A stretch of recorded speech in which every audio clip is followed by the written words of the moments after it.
हरिओम। आज का हमारा विषय है वशिष्ठ संहिता के अनुसार अध्याय 3 प्रत्याहार। प्रत्याहार क्या है, आज हम ये समझेंगे। जो कुछ भी हमें दिखाई देता है उन सभी को आत्मा के समान आत्मा में ही देखना, इसे योगियों ने प्रत्याहार कहा है।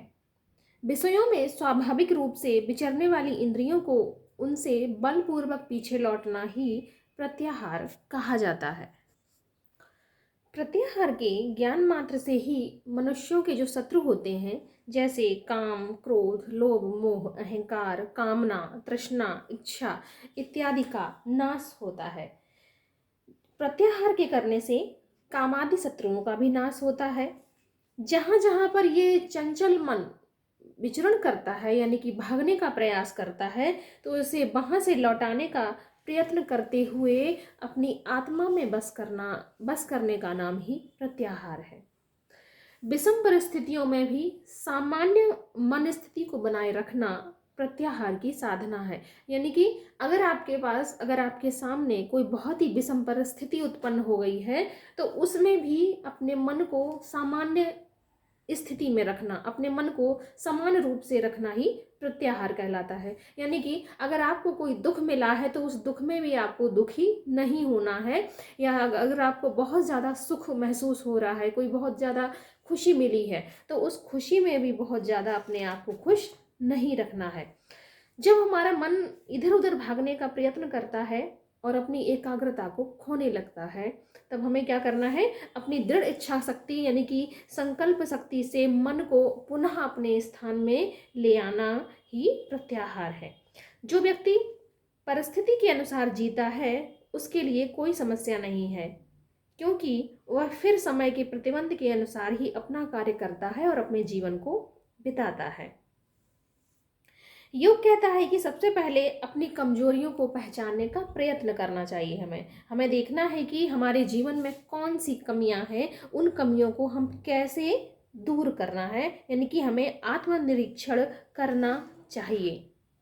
स्वयं की इंद्रिय अनुभूतियों को देखने की हमें क्या करनी है, कोशिश करनी है।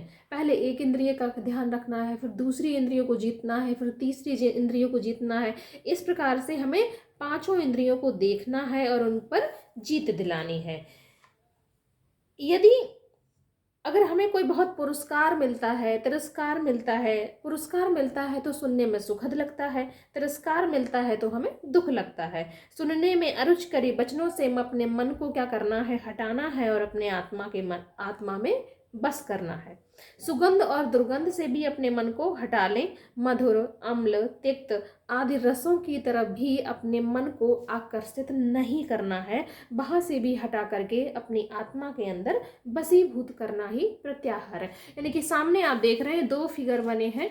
एक में लिखा है कि चेतना का बाहर की ओर झुकाव, यानी कि आपकी चेतना बाह्यमुखी होती है, यानी कि बाहर की तरफ अपनी खुशी को वो बाहर की तरफ ढूंढती है, अपने मन को एकाग्र करने की बजाय बाहर चारों तरफ भाग रही है। और दूसरे में दिख रहा है कि चेतना या सजगता को अंतर्मुखी बनाना। जब हमारी चेतना अंतर्मुखी बनती है, यानी कि प्रत्याहार करने का प्रयास करती है, तो जो हमारी इंद्रियां हैं, जो बाह्यमुखी इंद्रियां हैं, वो अंदर की तरफ यानी कि अंतर्मुखी आने का प्रयास करती हैं।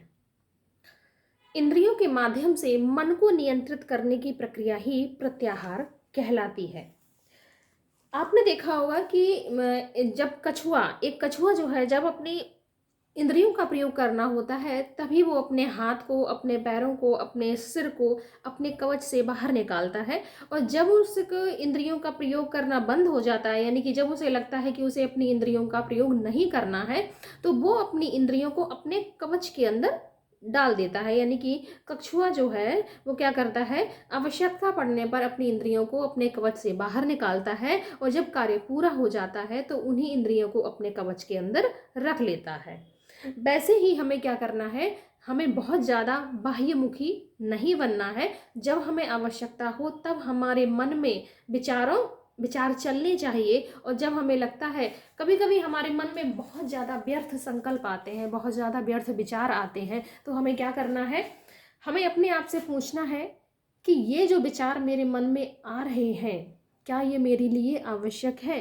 क्या मेरे मन मस्तिष्क को इनको सोचना आवश्यक है? अगर सोचना आवश्यक है तो आप सोचिए, अगर सोचना आवश्यक नहीं है तो वहीं पर स्टॉप हो जाइए, क्योंकि विचारों को हम नहीं रोक सकते। विचार हमारे मन में आएंगे ही आएंगे। हमारा मन वैसे ही होता है जैसे एक खाली बंजर भूमि। एक बंजर भूमि में बहुत ज़्यादा कटीले पेड़ पौधे, जंगली घास अपने आप उगाती है, लेकिन वहीं पर एक उपजाऊ भूमि में जब हम कुछ बीज डालते हैं या कुछ पौधे लगाते हैं तो वो पौधे होते हैं बहुत ही मुश्किल से पनपने का प्रयास करते हैं, उनमें पनपते हैं। तो वैसे ही जब हम अपने इस मन में कोई भी अच्छे विचार संकल्प नहीं देंगे तो क्या होगा? हमारे इस बंजर रूपी मन में, बंजर भूमि में व्यर्थ संकल्प अपने आप चलने लगेंगे। और जब हम अपने इस बुद्धि को या अपने इस मन को पॉजिटिव संकल्प देंगे, सकारात्मक संकल्प देंगे, तो उस जो भूमि है हमारी, वो कैसी हो जाएगी? उपजाऊ भूमि हो जाएगी। और उसमें नए नए विचार अपने आप उत्पन्न होंगे, सकारात्मक विचार अपने आप उत्पन्न होंगे, और ऐसे विचार उत्पन्न होंगे जो हमारे लिए फायदेमंद है या जिनका हमारे लिए फायदा होता है। यानी कि विचारों को रोकने का, हम उनको नहीं रोक सकते हैं, उनको बांध देना ये गलत होगा। क्योंकि अगर हम उन विचारों को रोक देते हैं या उनकी दिशा को उलट देते हैं तो क्या उन विचारों को रोकना ही मतलब गलत है। प्रत्याहार के अभ्यास से जब इंद्रियां वशीभूत हो जाती हैं तब मन जो है स्वतः ही अपने नियंत्रण में आ जाता है, और इच्छाएं ही हमारे दुख का कारण होती हैं।